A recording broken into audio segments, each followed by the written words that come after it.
about love, but this really stayed with me a lot. I can only love others as much as I love myself.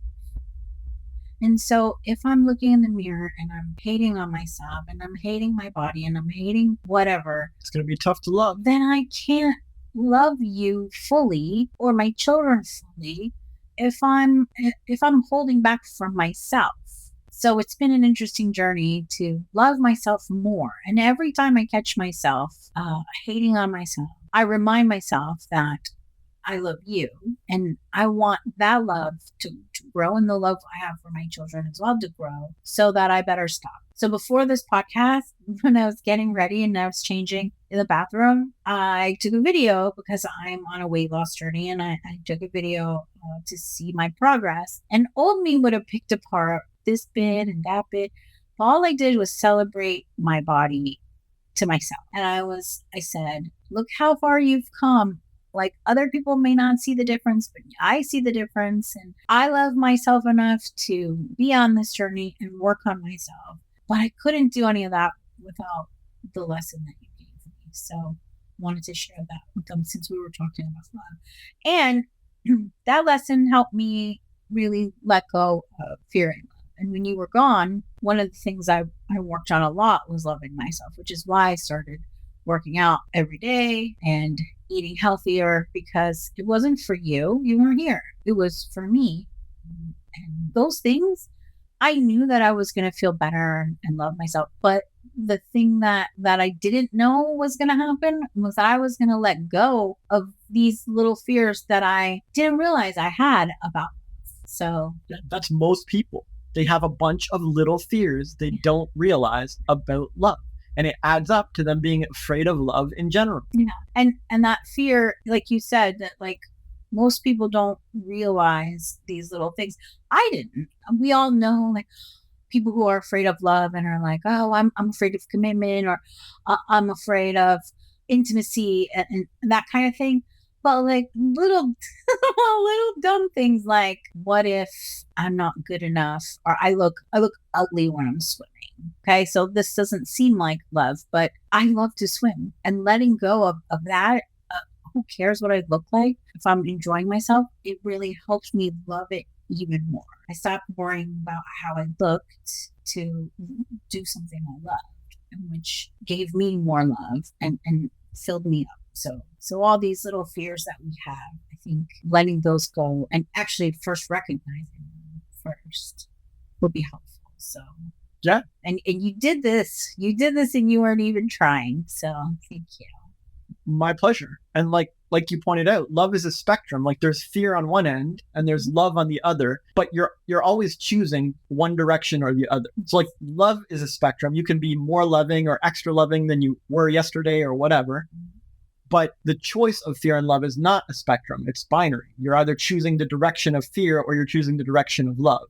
That's good. Yes. And so I consider myself quite high on the spectrum of love. Like I've studied it, I've practiced it, I've disciplined myself, I've applied it. I am happy to be corrected or learn a lesson or figure out how to be more loving at any time. And so this has moved me along the scale. But sometimes I still make unloving choices towards fear because I'm not perfect and I'm just a human, and we're all just human, and we're all sometimes choosing fear. The difference is some people choose fear by default all the time over and over, and I choose fear once in a while, catch myself, correct it, feel shitty about like, damn, I chose fear, and then improve myself. I have to say, like, and the moment you feel unloving or that you're moving in the fearful way, immediately you catch it and you'll say, I'm sorry I said that. I'm sorry I snapped at you.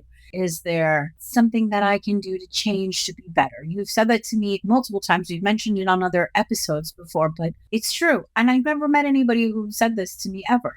And I have such trauma in my past that these little things, they'd be easy for me to just brush off and be like, whatever. But you don't brush them off. You're like, no, I made a mistake. I'm sorry. How can I improve?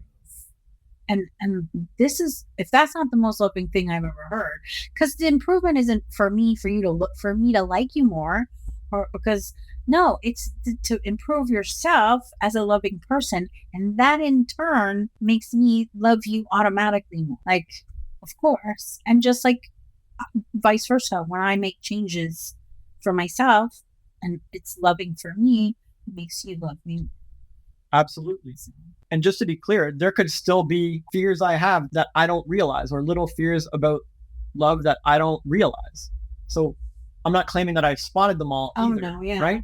One might pop up, but I have done tremendous amount of work in this area. And so it's become less and less likely over time, which is a wonderful place to be. Agree. And I encourage everyone else to do the same thing. I encourage them to practice love, step away from fear, and get to a place where they rarely make the unloving choice either. It's good. Also, we all, most of us anyway, have experienced some sort of trauma around love, which is why we start becoming fearful of love. And this is normal. This is what happened to me. It happened to you. It happens to most people. So I think recognizing that too and having some grace with yourself might be helpful. Sure. And it's a good example because say you spoke up to someone as a child and you got burned or slapped or whatever, some trauma because of it, physically or emotionally or whatever. Then you close up and curl up and hide yourself in a shell and rarely, if ever, express again. And then you get into a relationship and that behavior stays, that habit stays, and you're treating your partner like the abuser you had in your past. This is an unloving thing to do. This is not love. That is fear. That is a choice of fear. Because you're miles away from that trauma. You're with a new person who's totally different. The reality is you're going to have to open up and be vulnerable again one day. I mean, I guess you don't have to, but if you want a relationship, you will. Presumably you're going to have to. And so the longer you draw that out and wall up, the more trauma you're inflicting on others, the more you're forcing this person to deal with your shell and your walls. Instead, the loving choice would be to take stock of yourself, be honest, and admit that it's on me to open up. No one else can make me. I shut down many years ago. It's on me to open up now. And even if I have to take small baby steps or become vulnerable or whatever, the loving thing to do is be bold and put myself out there again, even if it hurt me again. Like, life is hurt. Like, hurt is part of life. If you fall off your bike, you have to skin your knee and get back on. If you get some water in your lungs while swimming, you have to get back in the water and swim again, or you're not going to live. Like, you won't ride the bike and you won't swim and you won't live life. And if you got burned in a conversation and you're never going to converse again, that's no way to live. The loving thing to do is often the bold thing to do. And your good instincts are telling you it anyways. The mind chatter is saying, oh, we might get hurt again, yada, yada, yada. But your good instincts are like, just share your heart with this person. They're super receptive. You're with someone who's much better than your previous abuser. So give it a shot. And even if you get hurt, it's still going to be a step on your journey. Like, your heart knows what's a good hurt too, right? Your heart knows when it's good to get a little more water in your lungs, just for the sake of growth. The loving thing to do is embrace that growth. And everyone can tell when it's a healthy fear, like a good instinct that's driving you forward towards growth, or some bullshit, unhealthy fear, mind chatter that's keeping you away from growth. Everyone can tell. You were able to tell 100% accuracy.